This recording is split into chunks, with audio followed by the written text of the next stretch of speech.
Hello everyone, welcome back to Parimala's creativity. ಇವತ್ತು ನಾವು white sauce pasta ಮಾಡೋಣ್ರಿ.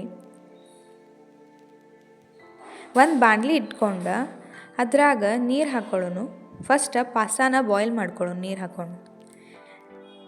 ನೀರು ಹಾಕ್ಕೊಂಡು ಅದ್ರಾಗ ಪಾಸ್ತಾ ಹಾಕ್ಕೊಂಡು ನೆಕ್ಸ್ಟ್ ಅದ್ರಾಗ ಒಂದು ಸ್ವಲ್ಪ ಉಪ್ಪು ಮತ್ತು ಎಣ್ಣೆ ಹಾಕ್ಕೊಳ್ಳೋನು. ಯಾಕಂದ್ರೆ ಇದು ಪಾಸ್ತಾ ಸ್ಟಿಕ್ಕಿ ಆಗಂಗಿಲ್ಲ ರೀ. ಆಮೇಲೆ ನೀವು ಬಾಯ್ಲ್ ಮಾಡಿದ್ಮೇಲೆ ಅದಕ್ಕೆ ಹಾಕ್ಕೊಳ್ಳೋನು. ಅದಾದಮೇಲೆ ಅದೇ ಬಾಣಲಿ ತೊಗೊಂಡು ಅದ್ರಾಗ ಒಂದು ಸ್ವಲ್ಪ ಆಯಿಲ್ ಮತ್ತು ಬಟರ್ ಹಾಕ್ಕೊಳ್ಳೋನು. ಬಟರ್ ಜೊತೆ ಆಯಿಲ್ ಯಾಕಂದ್ರೆ ಅದು ಹೊತ್ತೋದ್ರಿಂದ ತಪ್ಪಿಸ್ತದೆ. ಅದಾದಮೇಲೆ ಮೈದಾ ಹಾಕ್ಕೊಳ್ಳೋನು 1 ಸ್ಪೂನು.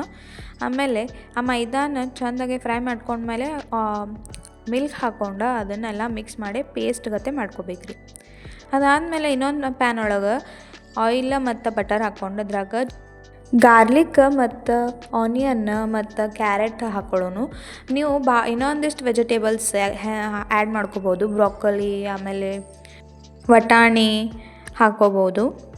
ಆಮೇಲೆ ಅದೇ ವೈಟ್ ಸಾಸ್ ರೆಡಿ ಮಾಡಿರ್ತೀವಲ್ಲ ಅದರೊಳಗೆ ಚಿಲ್ಲಿ ಫ್ಲೇಕ್ಸ್ ಆಮೇಲೆ ಆರಿಗ್ಯಾನೋ ಆಮೇಲೆ ಬ್ಲ್ಯಾಕ್ ಪೆಪ್ಪರ್ ಹಾಕ್ಕೊಂಡು ಮಿಕ್ಸ್ ಮಾಡ್ಕೊಂಡು ಪಾಸ್ತಾ ಆ್ಯಡ್ ಮಾಡ್ಕೊಳ್ಳೋನು. ಅದಾದಮೇಲೆ ಅದ್ರ ಮೇಲೆ ಚೀಸ್ ಹಾಕ್ಕೊಂಡ್ರೆ white sauce pasta ready to serve.